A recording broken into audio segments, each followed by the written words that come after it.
Okay. Byung! Welcome to the second album review for Super Junior. This album is special for many reasons. The first being this is Kyuhyun's debut album after being with the group for a year. And Henry is featured in the Don't Don't music video, making this the first and only album featuring 14 of the 15 Super Junior members. Being 2 years after the debut album, this one is jam-packed with a variety of songs. So I've split them up into 4 different categories. Let's get started with the first one.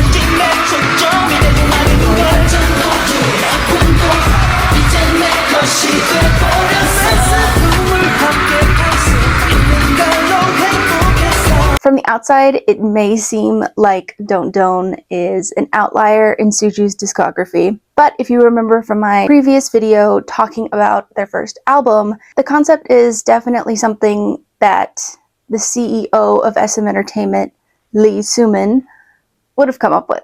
Don't Don't is like twins grown up, no longer an angsty teen filling their notebooks with bad poems during math class, but a jobless by choice, rebellious adult hanging out in an abandoned car garage.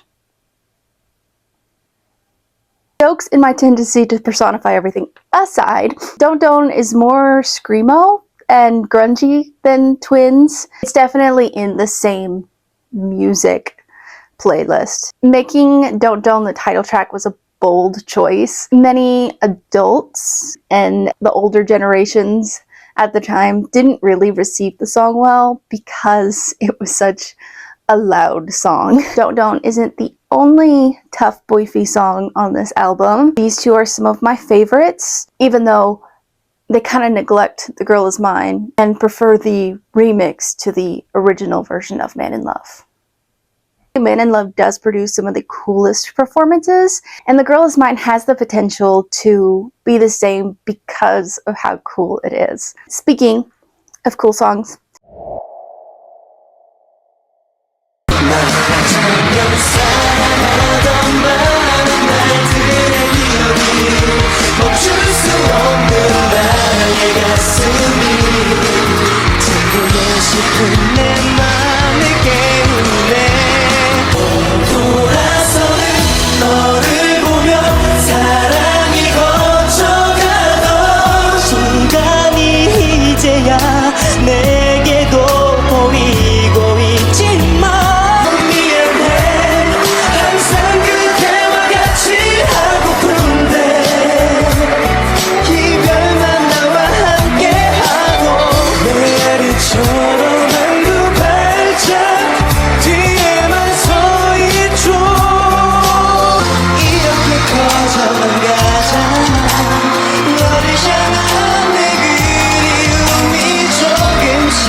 the album is full of what could be considered Super Junior classics, which songs, when you hear them, it just sounds like Super Junior.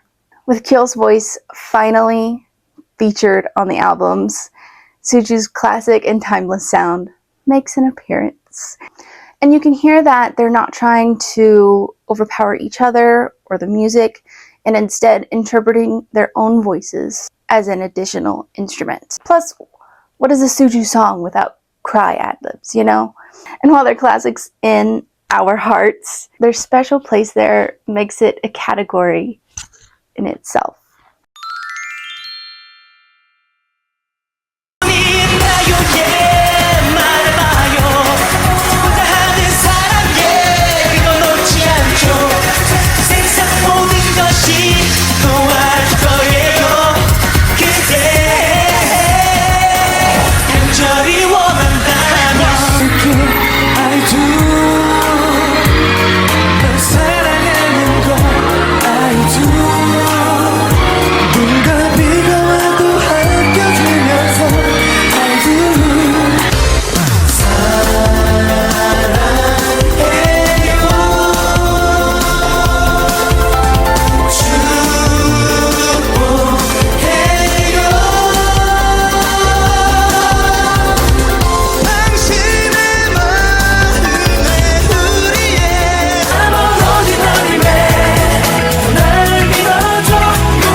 Oh, you did not count that wrong. There are 5 songs on this album dedicated to the fan base, ELF. Very specifically, Sapphire Blue and Marry You. One is titled off of the fan base color, Pearl Sapphire Blue. Other is a promise to the fans of the bond that has grown between them over time. And Yuna is in the Marry You music video. So in a way, she's representing the fandom growing up from the You music video to the Marry You music video.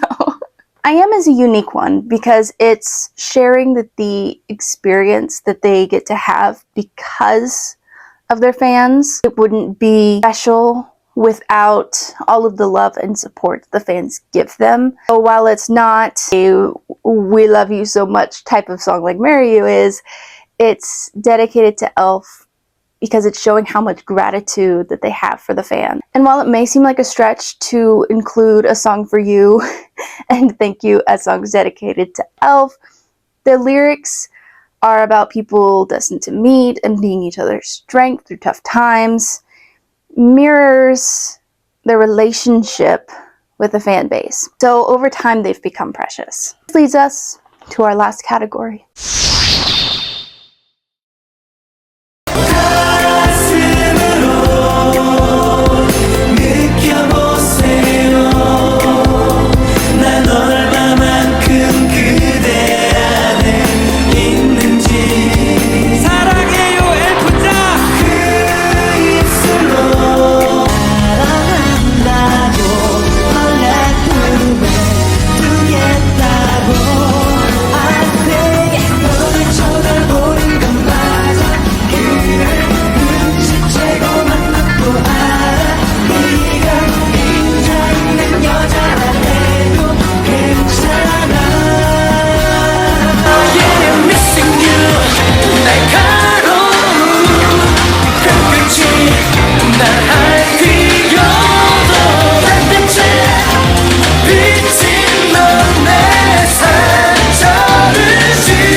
I know, how could Hallyu Kings have underrated songs?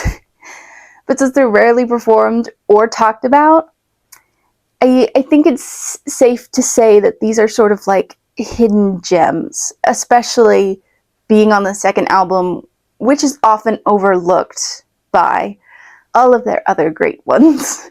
Disco Drive is a personal favorite of mine, and if you know anything about the subunits, it's like a teaser for what they'd end up making as Super Junior Happy. Also, there's a saxophone, so that alone makes it fantastic. Missin' You could have easily been in the tough boy feet category if it had a more of a rock feel to it. Probably why it gets overlooked, because while it's beautiful on its own, a rock remix definitely would elevate the song a lot more. I'm not sure why Our Love didn't have the same impact as A Song for You. It has the potential to be one of those special songs, especially considering it's so easy to listen to. But somehow it just didn't stick the same way as A Song for You did. Midnight Fantasy is the same way. It's one that you can have on in the background while also being catchy enough to be on the repeat playlist. And I'm saying that from experience. In conclusion, Super Junior have no bad songs. But for now, you'll just have to trust me because we have many albums to go. Many albums to go. Let me know which one of these songs are your favorite on the album. Mine probably is Disco Drive. It's just so fun.